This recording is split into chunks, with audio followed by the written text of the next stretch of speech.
Welcome to Classical Insight, Piece by Piece. This series is all about making classical music accessible and meaningful. Whether you're a musician or a listener, understanding the history and structure of a piece can elevate your experience. We believe that music speaks to the heart, but it resonates even deeper when you know the story behind it. And today we're stepping into the world of 20th century music with Erik Satie's Gymnopédies.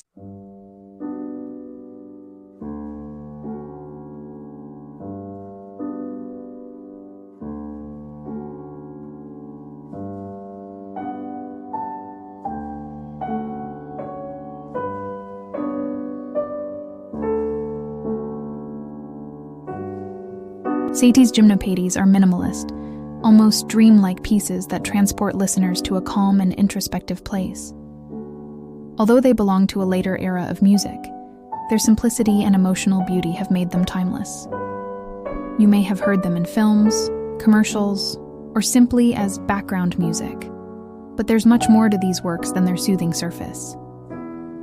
Today, we'll dive into their history, structure, and enduring appeal.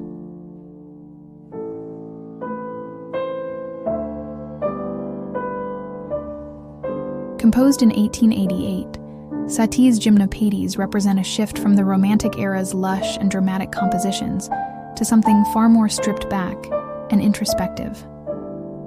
Satie was a highly unconventional composer, often rejecting the norms of his time, and Gymnopédies were no exception.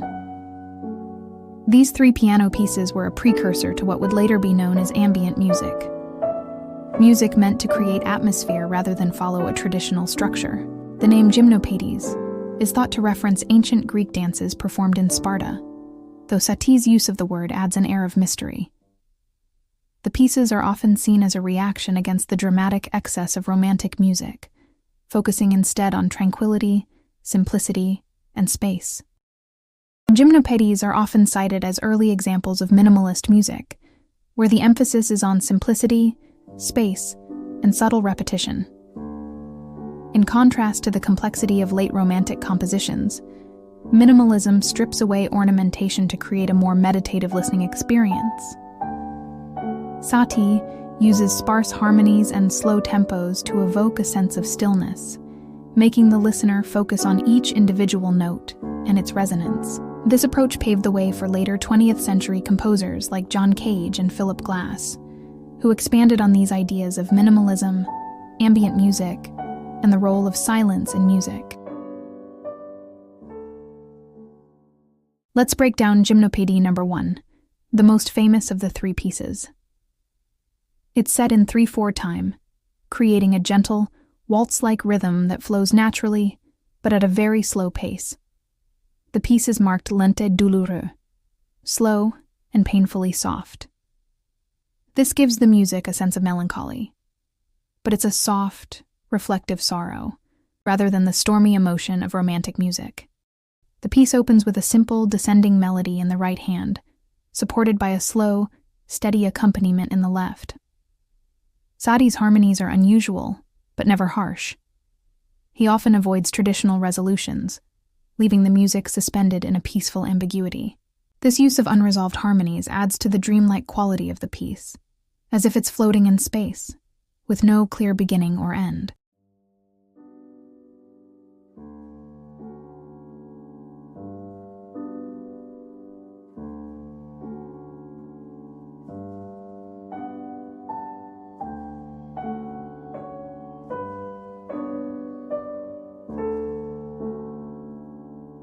The piece continues with slight variations on the same theme, each phrase ebbing and flowing with subtle shifts in dynamics and harmony. There's a constant sense of repetition, but each iteration feels fresh and slightly different, inviting the listener to sink deeper into its hypnotic calm.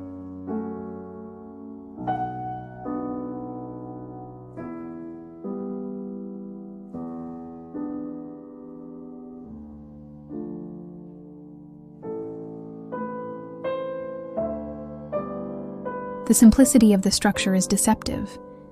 It allows for emotional depth without overwhelming the listener. This is music that invites contemplation, rather than demanding your attention.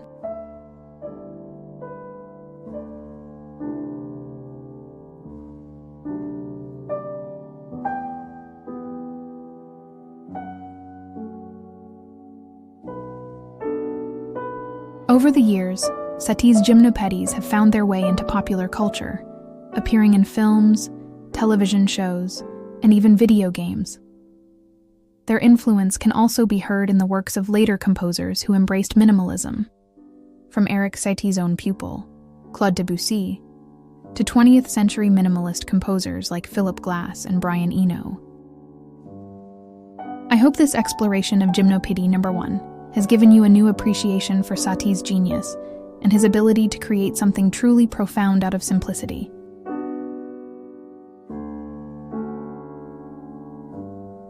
If you enjoyed this episode, don't forget to subscribe, share, and leave a comment.